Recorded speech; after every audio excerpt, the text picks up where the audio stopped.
wabarakatuh. Waalaikumsalam warahmatullahi wabarakatuh. Apa kabar semuanya? Alhamdulillah baik. Alhamdulillah. Sebelum mulai pembelajaran, Ibu mau menanyakan apakah ada kalian yang tidak masuk temannya?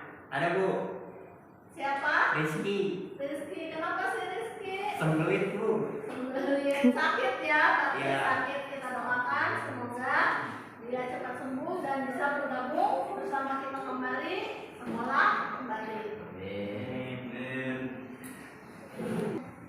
Ya, untuk selanjutnya mari kita tadarus bersama-sama membaca surat Al-Alaq ayat 1 sampai 5. Kita mulai ya. Wahid, Isnin, Salasa.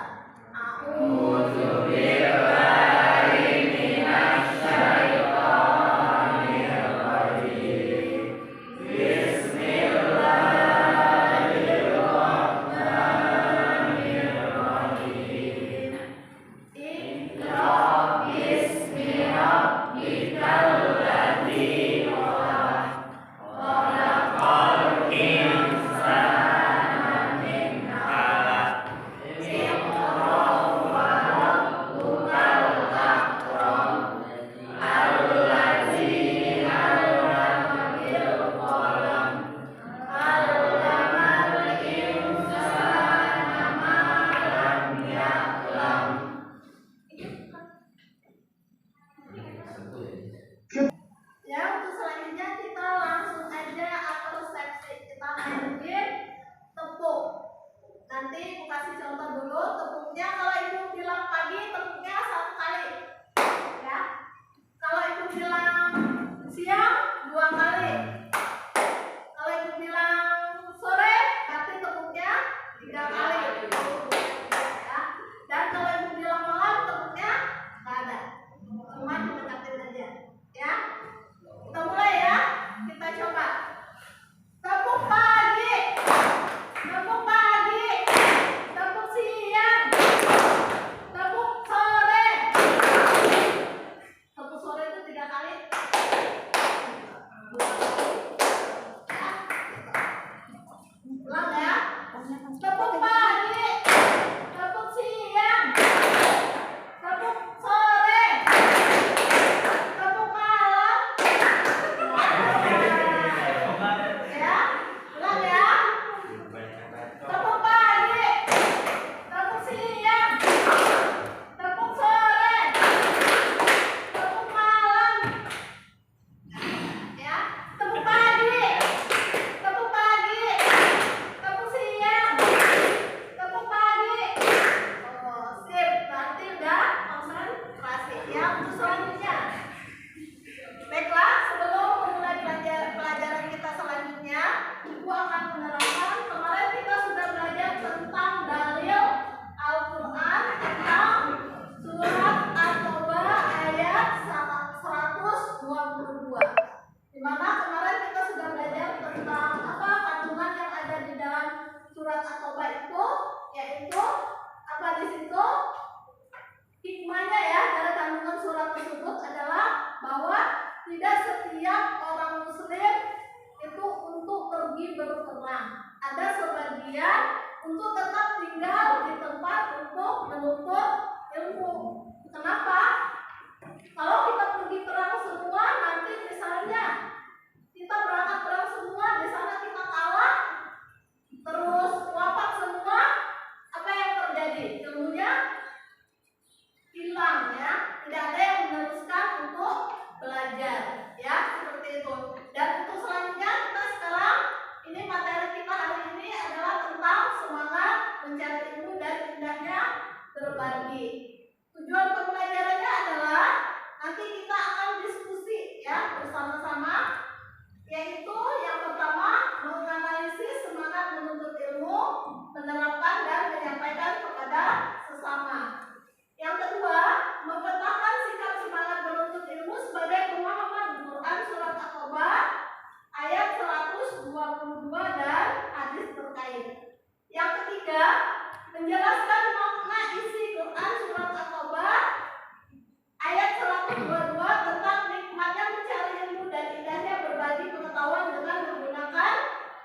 CT itu apa? Teknologi ya. Terus mengidentifikasi makna terkait surat At-Taubah ayat 122 dan hadis tentang menuntut ilmu.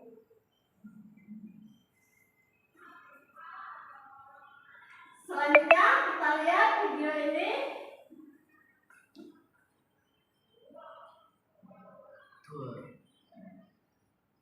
Lihat ya.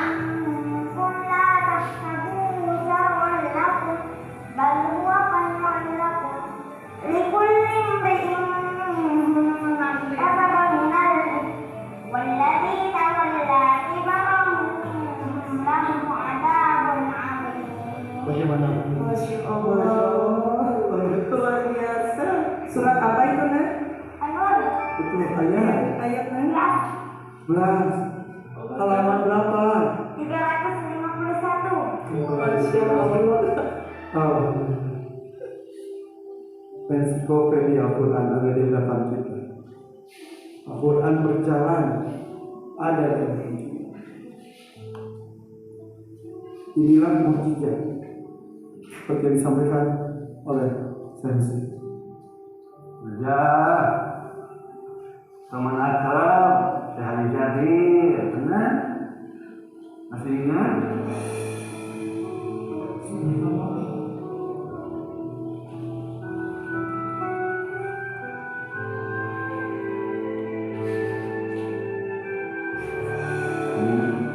Masih ingat sayang?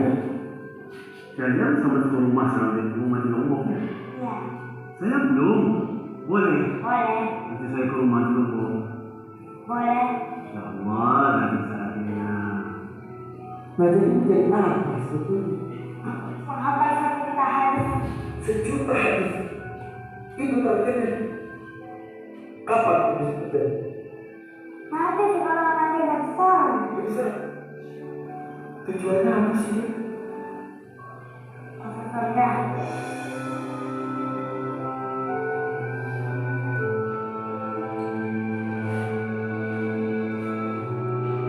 Surga. Ya. Saudaraku rahmatullah. Hada khalqullah. Inilah ciptaan Allah.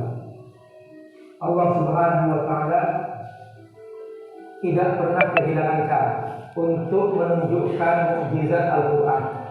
Yang hebat adalah Al-Quran, dan Allah memilih dari siapa aja yang kau sukai.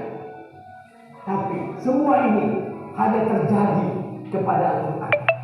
Saudaraku, mungkin kita tidak punya apa-apa, kita tidak bisa menghafal Quran. Mungkin Oke, untuk selanjutnya tadi kalian sudah melihat ya gimana video tentang seorang najah ya. Nanti kalian silakan amati apa yang bisa kalian ambil hikmah dari seorang najah. Siapa itu najah? Dia itu dari kecil, dari sebelum lahir ya. Orang tuanya sudah tahu dia punya penyakit. Apa yang sekarang itu dikatakan penyakitnya itu lumpuh otak. Coba orang lumpuh otak tapi bisa menghafal Al-Quran. Kita gimana? Kita sempurna nggak? Sempurna ya. Otak kita juga masih normal ya, biasa. Tapi kita nggak mau juga kalah semangat. Kemarin ibu sudah melihatkan juga pelajaran sebelumnya tentang, sekarang kan lagi rame tentang bola kan. Siapa yang membuka bola pertama sekali yang ngajinya? Ganim ya. Luar biasa kan? Kalian bisa melihat hebat, bisa membawa negara, bisa nilai dakwahnya yang di situ yang kita ambil ya. Untuk selanjutnya kita lihat, kalian silakan mengamati gambar ini. Ini adalah gambar-gambar ilmuwan muslim zaman dulu ya. Ternyata kita itu jangan kalah ya. Sekarang kan katanya semua teknologi itu dikuasai oleh orang barat, oleh orang non muslim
lain. Tapi kalau fardu ain kayak sholat Jumat bagi laki-laki, itu fardu ain wajib buat ya kaum laki-laki untuk melaksanakan sholat Jumat. Terus selanjutnya ya kita teruskan ya materi kita masih tentang menuntut ilmu. Yang selanjutnya nanti kita akan belajar tentang hadis-hadis. Ini hadisnya ya. Keutamaan menuntut ilmu adalah yang pertama, menuntut ilmu merupakan jalan menuju ke surga. Amal penuntut ilmu tidak terputus setelah meninggal, karena ada nanti 3 amal yang tidak akan terhapus ya kalau kita sudah meninggal. Terus dibolehkan iri atau hasad kepada orang yang berilmu. Tuh, boleh kalau kalian mau iri tuh hanya kepada 2 ya, orang yang berilmu dan orang yang banyak bersedekah. Boleh kita iri, kalau yang lainnya nggak boleh ya. Terus orang yang menuntut ilmu berada di jalan Allah atau fi sabilillah. Contohnya apa? Kalian nih, kalian dari rumah niatnya ke sekolah apa? Menuntut ilmu kan? Kita nggak tahu di jalan ada apa-apa. Jadi ada 2 di situ, bisa fi sabilillah dan kita bisa menuju ke jalan surga. Kalau di jalan misalnya kita ada kecelakaan atau apa, kita kena musibah di situ, kita wafat di situ, berarti apa? Sahih kan, kita fisabilillah dan surga ya pahalanya. Terus lanjut, perilaku semangat menuntut ilmu. Nih yang harus kita tanamkan dalam diri kita kalau kita mau menuntut ilmu, yaitu niat ikhlas kepada Allah ya. Niatnya dulu dibenerin. Kalian mau ke sekolah tuh mau ngapain? Pengen cari ilmu apa pengen cuma biar saya dianggap orang-orang saya sekolah, nggak nganggur aja di rumah nggak sekolah, seperti itu ya. Terus tekun dan bertawakal ya, harus rajin belajarnya, harus semangat, harus berusaha. Selanjutnya menjauhi segala maksiat. Nih maksiat itu bukan hanya melakukan langsung secara langsung, tanpa sengaja kita juga kadang melakukan maksiat. Kalian jalan dari rumah ke sini itu ada aja maksiat yang kita temuin. Itu yang harus kita hindari ya. Memilih kawan yang soleh, cari teman-teman yang soleh ya, cari sahabat yang bisa membawa kita juga ke jalan surga. Jangan cari teman-teman yang malah membawa kita ke jalan yang kerusakan ya. Terus memperbanyak zikir atau mengingat Allah. Harus semakin dekat kepada Allah biar ilmunya tuh berkah, bermanfaat buat kita. Menghormati diri sendiri dan orang lain juga sama. Kita harus saling menghormati. Nih, ibu banyak belajar dari kalian. Kalian mungkin belajar dari ibu sendiri ya. Ibu belajar dari berapa orang? Kalau dari kalian satu-satu ini, misalnya kalian ada 20 orang mengasih ibu ilmu 1, berarti ibu dapat berapa? 20 ya kan? Kalau kalian dari ibu dapatnya berapa? 1. Makanya perbanyak teman kita supaya ilmunya semakin banyak ya. Doa dari ayah dan ibu ini juga sangat penting. Pagi-pagi berangkat sekolah, pamit, minta doanya biar ilmu yang kalian pelajari bermanfaat dan bisa kalian jadikan nanti pahala jariah juga buat orang tua kalian ya. Terus menghormati guru ini juga harus kalian tanamkan kepada diri kalian biar ilmu yang guru kasihkan kepada kalian bermanfaat, berkah ya buat kalian. Beramal dengan ilmu yang sudah dipelajari. Kalau kalian sudah mendapatkan ilmu itu, ajarkan lagi ke orang lain biar jadi pahala jariah ya, nanti terus mengalir. Buat yang pertama kali tadi yang ngajarin kita, terus nanti kalian juga ngajarin lagi, nanti yang ngajarin lagi, pahalanya buat kalian terus mengalir ya.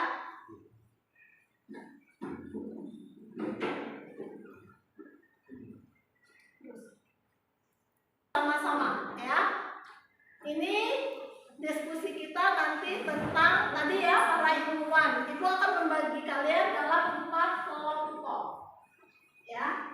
Kita buat keempat kelompok dengan nama-namanya. Nanti kelompoknya dikasih nama sesuai nama ilmuannya. Ibnu Sina, Ibnu Rus, Ibnu Khaldun, dan Al-Khawarizmi. Ya, nanti seperti itu. Terus lanjut. Itu pertanyaan nanti kalian akan menerangkan siapa itu Ibnu Sina ya, seperti itu, atau Ibnu Rus. Terus pertanyaan yang keduanya ini, dari pengamatan kalian tadi tentang video Najah, apa yang bisa kalian ambil hikmahnya dari sosok seorang Najah?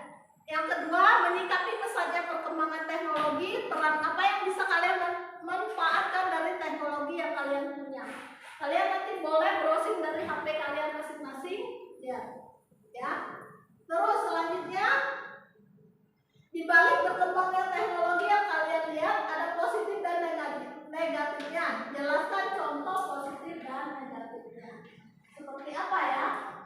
Terus yang kelima, jelaskan seberapa pentingnya kalian untuk menuntut ilmu. Ini pendapat kalian masing-masing ya. Sekarang kita bagi kelompoknya 4 kelompok dulu dengan cara berhitung dari sebelah kanan. Berhitungnya sampai 4 ya. Ini 3 aja, 3. Berhitungnya sampai 3. 1, 2, 3, 1, 2, 3. Seperti itu ya. Action. 1, 2, 3, 4. 1, 2, 3, 4, 1, 2. Nah, woi. 2, 3, 4, 1, 2. Nah, sekarang yang berhitungnya 1 ke kelompok 1, yang kedua kelompok 2, yang ketiga 4, 4. Silakan. Bareng-bareng ke 1. Sini aja ke 1, 2, 3, 4.